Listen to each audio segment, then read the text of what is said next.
Avez-vous déjà été dans une situation où vous aviez besoin à la fois d'une aide concrète et de l'intervention de Dieu?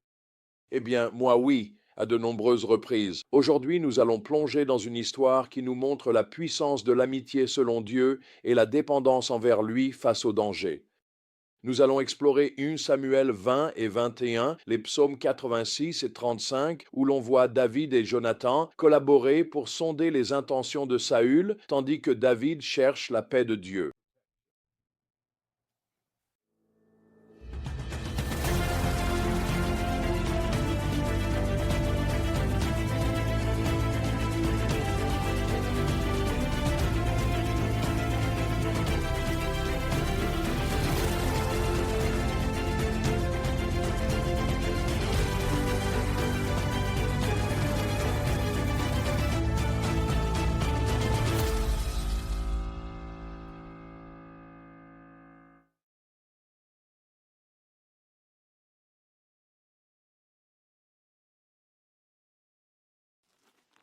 Le message clé de ce passage est dans le psaume 86, versets 1 et 2. Écoute-moi, Seigneur, et réponds-moi, car je suis pauvre et malheureux. Garde ma vie, car je suis fidèle envers toi. Sauve ton serviteur qui se confie en toi. Cette prière résume l'essence de la véritable foi, reconnaissant notre besoin de la protection de Dieu tout en dépendant de lui. Notre histoire commence avec David qui demande l'aide de Jonathan pour savoir pourquoi Saül veut le tuer. Ce moment met en lumière l'importance d'avoir des amis de confiance en période de crise. David et Jonathan avaient déjà conclu une alliance et maintenant ils ont renouvelé ce lien. La volonté de Jonathan d'aider David, même au risque de provoquer la colère de son père, démontre la force d'une véritable amitié fondée sur l'amour de Dieu. Ensemble, ils prévoient de tester les intentions de Saül. Jonathan observera la réaction de son père à l'absence de David au festin de la nouvelle lune et lui fera un rapport. Cette approche pratique nous rappelle que la foi ne signifie pas rester les bras croisés. Nous pouvons et devons faire des plans tout en faisant confiance à Dieu pour le résultat. Alors qu'ils consolident leurs plans, Jonathan et David réaffirment une fois de plus leur alliance. Jonathan dit: Que le Seigneur soit avec toi comme il l'a été avec mon père. Cette déclaration est à la fois une bénédiction et une subtile reconnaissance que la faveur de Dieu s'est déplacée de Saül vers David. Cela montre la sagesse et l'humilité de Jonathan qui reconnaît la volonté de Dieu même lorsque cela va à l'encontre de ses intérêts. Le plan se déroule et la réaction violente de Saül confirme son intention meurtrière envers David.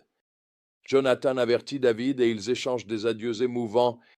Ce moment d'amitié est scellé par des larmes et un engagement renouvelé envers leur alliance. Entrecoupés de ce récit, nous trouvons les psaumes 86 et 35 qui nous donnent un aperçu du cœur de David durant cette période tumultueuse. Dans le psaume 86, David s'écrie: Enseigne-moi ta voie d'Éternel, afin que je marche dans ta fidélité. Donne-moi un cœur sans partage, afin que je craigne ton nom.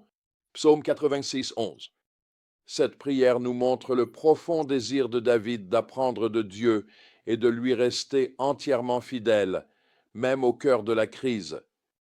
Le psaume 35 révèle la compréhension de David que le combat est avant tout spirituel. Il prie: Éternel, défends-moi contre mes adversaires, combat ceux qui me combattent. Psaume 35, verset 1. David reconnaît que, même s'il affronte des ennemis humains, son véritable secours vient de Dieu. Cette histoire nous enseigne des leçons essentielles sur l'amitié, la foi et l'affrontement de l'adversité. Elle nous montre l'importance d'avoir des amis pieux présents à nos côtés dans les moments difficiles. La loyauté de Jonathan envers David, même au prix de son propre royaume potentiel, est un exemple puissant d'amour désintéressé. Nous voyons également l'équilibre entre l'action concrète et la dépendance envers Dieu. David ne se contente pas de prier, mais élabore des plans avec Jonathan. Mais il n'utilise pas que ses propres stratégies. Il se tourne continuellement vers Dieu dans la prière et la louange. Je me souviens d'une expérience marquante que ma femme et moi avons eue. Cela reflète cet équilibre entre la planification concrète et la nécessité de dépendre de Dieu. J'ai prêché en République islamique du Soudan juste après le 11 septembre, l'attentat terroriste à New York. La situation était très dangereuse et hostile. J'ai prêché la première nuit devant 5000 personnes. 1000 personnes ont répondu à l'appel pour donner leur cœur au Christ. C'était une démonstration impressionnante de la puissance et de la gloire de Dieu. Mais le lendemain matin, des pasteurs soudanais m'ont réveillé en disant que des groupes terroristes avaient menacé de bombarder le stade et que le gouvernement avait encerclé le stade avec des soldats. Personne ne serait autorisé à entrer dans le stade. J'ai demandé que faire. Ils ont dit avoir prié et avoir un plan. Ils rassembleraient tous les responsables d'église de Khartoum pour une rencontre. Je parlerai du réveil et nous demanderions à Dieu d'envoyer un réveil à ses responsables d'église. Ensuite, ils transmettraient le message du réveil à toute la communauté chrétienne. Ils ont ajouté que si nos ennemis le veulent, ils peuvent détruire l'Église, car tous les responsables y seront. Nous aurons besoin de la protection de Dieu. Après beaucoup de prières, j'ai décidé que c'était la volonté de Dieu, et nous avons poursuivi le plan. On a cherché Dieu. Nous avons prié. Nous avons eu confiance en lui pour être notre protection, et oh, comme il a agi! Il a envoyé le réveil. Il y eut des pleurs. Il y eut de la joie. Et le réveil s'est répandu dans tout Khartoum. Cette expérience nous a appris, comme à David, l'importance à la fois de la sagesse pratique et de la dépendance totale envers Dieu. Elle nous a montré que quand on avance par la foi faisant des plans, mais en faisant confiance à Dieu avant tout, il peut transformer nos défis en opportunités pour sa gloire.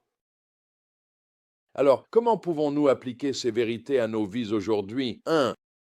Cultiver des relations profondes, solides et d'alliance avec des amis pieux qui resteront à vos côtés en temps de crise. 2. Élaborer des plans pratiques face aux défis, mais associer toujours ces plans à la prière et à la dépendance envers Dieu.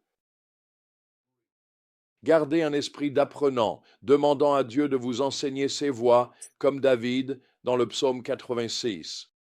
Et quatrièmement, souvenez-vous que vos combats sont avant tout spirituels.